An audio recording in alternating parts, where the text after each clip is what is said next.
I'm joined by the Director of Asia Human Rights Labour Advocates, Phil Robertson, who is in Bangkok now.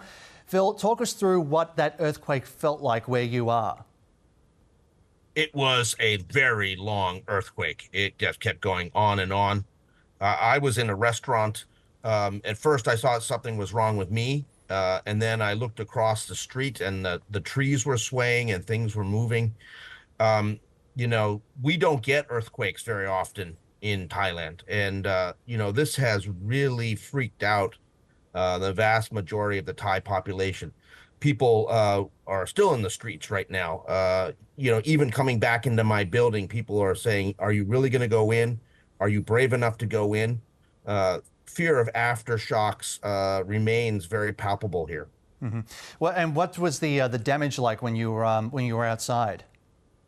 Well, I think that there's structural damage to a number of buildings. Various different pieces of concrete and other things have fallen.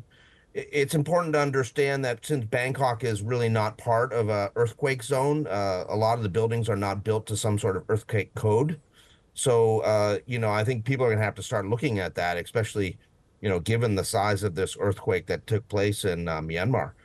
But, we have, like in the condo I'm in, uh, you know, uh, significant parts of some walls fell actually on a playground that is part of the international school that is connected to this building.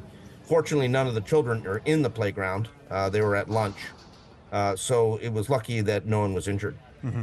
And what was the feeling among the people out there when once this earthquake hit while you were outside? Well, everybody was talking about where they were and what they were doing at the time, of course. Everybody was, had stories about what happened and things falling over, people feeling uneasy.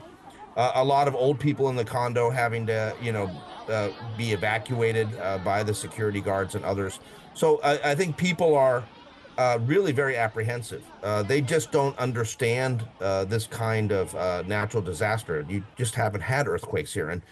And so I think for the next couple of days, people are going to be very unnerved and thinking that, we could have an aftershock at any time. Absolutely. And have there been any aftershocks? Have you felt any tremors since that big one passed through there?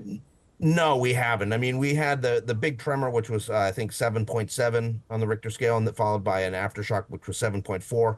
And that all melded into one sort of 20 to 30 second surreal kind of feeling. And that, I think, is what panicked people and had people fleeing. That's also what took down that government building under construction in northern Bangkok, where we fear, at least 40 workers probably have died. Mm. You mentioned that earthquakes aren't really that common in Bangkok. Have you ever been through one before elsewhere? I was in a smaller earthquake in Japan, but that's much more common. And, I was in a hotel where you really didn't feel it because everything had been built to an earthquake code.